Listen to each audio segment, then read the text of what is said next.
삼성이 분노가 폭발했다. 이게 무슨 뜻일까요? 이제 중국과 싸우겠다. 이 말까지 합치면 여러분들도 약간 느낌이 있죠. 디스플레이 말입니다. 아마 디스플레이뿐만 아닐 거예요. 앞으로 이제 시작일 거라고 생각을 합니다. 디스플레이에 대한 특허 도용 내지는 기술 빼가기, 이거 문제 삼고 있는 겁니다. 지금 대놓고 말입니다. 삼성 디스플레이는 초강경 대응을 하고 있습니다. 특허 침해는 경쟁의 룰과 산업의 생태계를 무너뜨린다 이렇게 이야기하면서 법적 제재 등 다양한 방법을 강구하겠다 이렇게 이야기했습니다. 법적 제재까지. 야, 이게 일반적으로 말입니다. 중국은 이게 권위주의가 아주 핵심적으로 작동되는 나라잖아요. 게다가 기업과 정부가 굉장히 유착되어 있습니다. 그렇기 때문에 다른 나라 기업이 중국 기업을 공격을 하면요, 중국 기업과 정부가 동시에 그 기업을 공격을 하는 경우가 굉장히 많거든요. 그렇기 때문에 중국에서 사업을 하려고 하면 그냥 쥐죽은 소리 이것도 내지 말라는 거예요. 조용히 사업하라는 거예요. 그런데 삼성 디스플레이가 이렇게 초강경 대응을 나선 것은요, 그것도 법적 제재까지도 이야기할 정도면 굉장히 강하게 지금 나오고 있는 겁니다. 그럼 왜 그런가? 바로 이것 때문에 이런 지금 보시는 것처럼 삼성에서 만드는 다이아몬드 픽셀이 이제 우측에 있는 겁니다. 여기 파란색이 좀 크죠? 파란색이, 그죠? 파란색이 좀 크고 또 빨간색과 이게 연두색이 어떻게 반향을 좀 만들고 있죠. 일반적인 전통적인 픽셀은 좌측에 있는 선으로 우측에 있는 선으로 되어 있는 겁니다. 선으로 되어 있는 거. 이게 이제 일반적인 거고요. 삼성의 특허 픽셀은 바로 이겁니다. 바로 이것을 말입니다. BOE라는 기업이 있습니다. 중국에. 사람들이 이야기하기는 BOE를 제2의 삼성, 중국의 삼성이다 이렇게 이야기할 정도로 아주 대단한 기업이 됐습니다. 바로 여기가 이 특허를 침해했다는 거예요. 아니 남의 거 갖다 뺏기고 도대체 도둑놈 심보가 여기 있는 것 아니냐 이렇게 이야기를 하는데도 이게 말입니다. 진짜 웃기는 것은요, 특허 침해했다고 이게 제소를 하니까 오히려 말입니다. 오히려 이게 참 웃기는 것은요, BOE라는 기업에서 말입니다. 오히려 말입니다. 삼성이 자기네 특혜를 침해했다면서 역제소를 했습니다. 이거는 자국 법원에다 했어요. 그러니까 중국 법원에다 했고요. 지금 삼성은 미국 법원에다 했고요. 이런 것을 보면 특허 침해의 어떤 강도가 얼마인지 이것을 정확히 알 수 있는 그런 요소가 아닐까 싶거든요. 그런데 우리가 이 BOE라는 기업, 도대체 이 기업은 뭐냐? 우리가 한번 알아볼 필요는 있습니다. 알아볼 필요는 있어요. BOE라는 기업은요, 제가 여러분들에게 몇 번 말씀을 드린 것으로 기억이 나는데요, 바로 이 기업이 사실상이요, 이 현대전자가 그 김대중 대통령 때 쉽게 말하면 빅딜을 성사를 시키면서 LG 반도체를 15조에 현대전자로 넘겨줬잖아요. 그런데 지금 현대전자가 LG 반도체를 받아서 실제로 경영을 하다 보니 시장에서 문제가 발생했어요. 무슨 이야기냐? 반도체 가격이 폭락했습니다. 그 바람에 현대전자가 버틸 수가 없었습니다. 그래서 현대전자는 기존에 갖고 있던 반도체 LG에서 인수했던 것은 하이닉스라는 이름으로 독립을 시키고요. 나머지 LG전자가 지금까지 갖고 있었던 LCD나 PDP나 이런 전자와 관련된 사업은 하이디스로 모았습니다. 그리고 이 하이디스를 말입니다. 중국의 BOE라는 기업에서 4,500억 원에 인수했어요. 와, 거저 먹은 거죠. 거저. 그 당시에 제가 기자 생활을 하면서 말입니다. 이거 중국에 인수되게 하면 안 된다고 제가 엄청나게 이야기를 했습니다. 왜 안 되냐면 하이디스가 PDP 특허 기술이나 LCD 특허 기술을 워낙 많이 가지고 있기 때문에 자칫 잘못하면 우리 기술이 통째 나간다. 제가 그렇게 말씀을 드리면서 기사에서도 제가 이거 중국에 매각하면 안 된다. 진짜 말을 많이 했었던 그런 기억이 납니다. 그런데 이거를 인수한 다음에 말입니다. 이게 4,500억이라는 돈이 사실상 중국 정부에서 나왔다는 그런 이야기도 나올 정도예요. 왜냐고요? 기본적으로 말입니다. 이게 지금 BOE가 공장을 건설할 때 보면 말입니다. 보세요. BOE 자금이 얼마나 들어가는지 보면 조원 단위로 5,300억 원 가지고 말입니다. 5,300억 원 가지고 지금 엄청난 공장을 지어냅니다. 허페이시에서 3조 7,300억 원을 대출을 받고요. 공공투자펀드에서 3조 9,100억 원을 받습니다. 그러면 여러분 실질적으로 말입니다. 이게 거의 8조가 되는 공장을 BOE는요 5,300억 가지고 만든다는 이야기예요. 5,300억 가지고. 결국은 보면 정부 돈이잖아요. 정부 돈. 그죠? 정부 돈입니다. 결국은 말입니다. 정부가 뒷배에서 돈을 대주면서 대한민국의 핵심 기술을 위기 때가 되니까 인수를 한 거예요. 인수를 한 거예요. 그것도 헐값에 말입니다. 그런 다음에 말입니다. 중국 정부가 보조금을 엄청나게 줍니다. 기업한테다가. 어느 정도 주느냐 여러분 보세요. 디스플레이 하나 만드는데 원가가 대한민국이 100이 들어간다고 했을 때 말입니다. 중국은 거기서 71밖에 들어가지 않아요.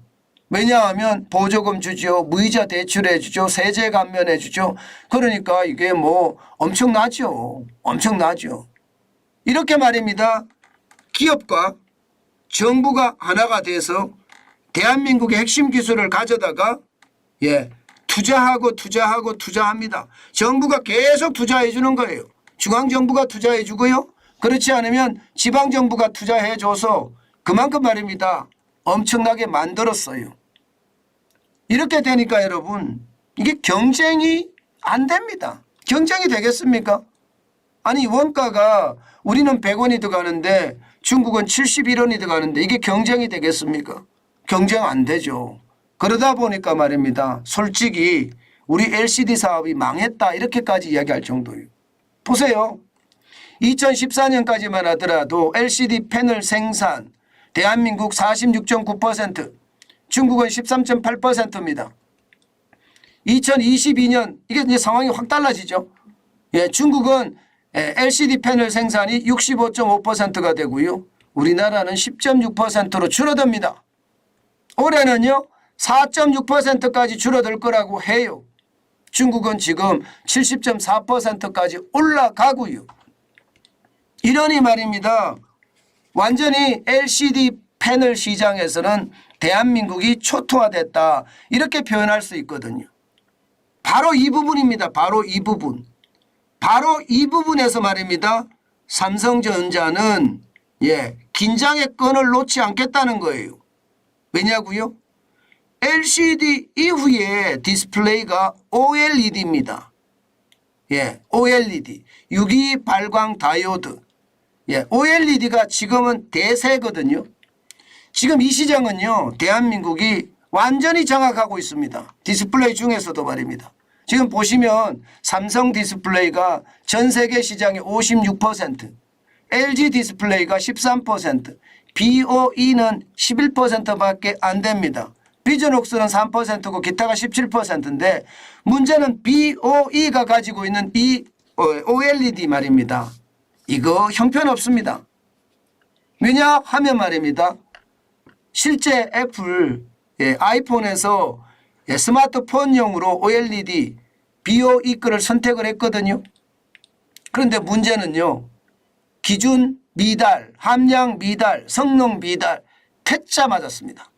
그러다 보니까 이게 OLED 자체가 말입니다. OLED 자체가 시장에서 신제품에 이게 비효 있게 올라가지는 않는다는 뜻이에요. 결국은 말입니다. 미국에서도 도매 시장을 통해서 말입니다. 예, 이게 고치는 거 있잖아요. 중고품 수리용으로 많이 공급이 돼요. 그런데 이 중고품 수리용도 안 된다는 거예요. 왜 우리 기술을 뺏겨서 지금 만드느냐. 그에다가 기술력도 안 되지 않느냐 하면서 소송을 걸게 된 겁니다. 이제는 본격적으로 싸워서 우리 것을 양보하지 않겠다는 게 지금 삼성의 전략이고요. LCD처럼 우리 기술을 통째 가져가는 그런 일은 벌어지지 않을 거니까 지금 중국은 고전을 겪지 못하거든요. 사실 이게 쉽지 않은 게 말입니다. 쉽지 않은 게 기술이라는 것은요. 흉내를 내는 것하고요. 기술이라는 것은 내가 개발한 거하고는요. 하늘과 땅입니다. 흉내를 낼 수는 있습니다. 그러나 우리가 직접 개발한 기술은 언제든지 이게 뭐 성능에 이상이 있으면 이게 대응이 가능하잖아요. 그러나 뺏긴 기술은요. 이게 경험치가 없고 또 그동안에 이론도 짧다 보니까 순간적인 대응을 못합니다. 그래서 지금은요. 우리가 OLED를 만드는 기업이 더 이상 중국에 팔리지 않게끔 해야 되겠다는 것도 중요하고요. 또한 우리 업체들의 중국에 대한 대응도 철저히 하는 것도 지금은 굉장히 중요하다 이렇게 이야기합니다. 근데 문제는요. 지금 중국이 어렵잖아요. 이게 문제라기보다는 기회라고 볼 수 있는데요. 지금 중국이 어렵잖아요. 게다가 국제 질서도 지금 새롭게 재편되고 있고 이미 재편됐다고도 봐야 됩니다. 그렇다면 지금 삼성에게는 이번의 제소가 아마 큰 기회가 되지 않을까 저는 그런 생각도 해봅니다. 왜냐하면 미국 시장에 중국 제품이 발을 들여놓지 못하게 만드는 것 그거 굉장히 필요하거든요. 바로 그 필요성이 이렇게 이번에 오히려 더 성장의 가도가 되지 않을까 뭐 그런 생각도 해봅니다. 이제 철저하게 말입니다. 중공에 대한 기술 탈취 막아야 돼요. 그러려고 하면요. 경제가 진짜 잘 돌아가게 돼야 됩니다. 우리가 1997년 IMF 외환위기 같은 그런 아주 최악의 위기를 다시는 맞지 말아야 되고요. 기업도 이게 선단식 경영보다는요. 내실 경영, 정도 경영을 펼쳐야 합니다. 그래야만 우리에게 더 큰 기회가 있습니다. 아마 중국이 지금 금융위기가 시작이 됐는데 저게 확산이 되잖아요. 얼마나 확산될까요? 진짜 크게 확산이 된다면 중국 시장에 우리가 기회를 잡을 수도 있습니다.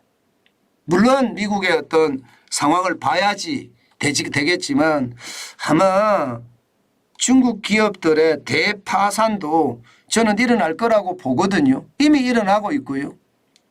그렇다면 여러분 우리에게 IMF 외환위기 때 우리가 기회를 맞았던 것처럼 아마 기회를 맞을 가능성이 굉장히 높습니다. 저는요. 이걸 보면서요.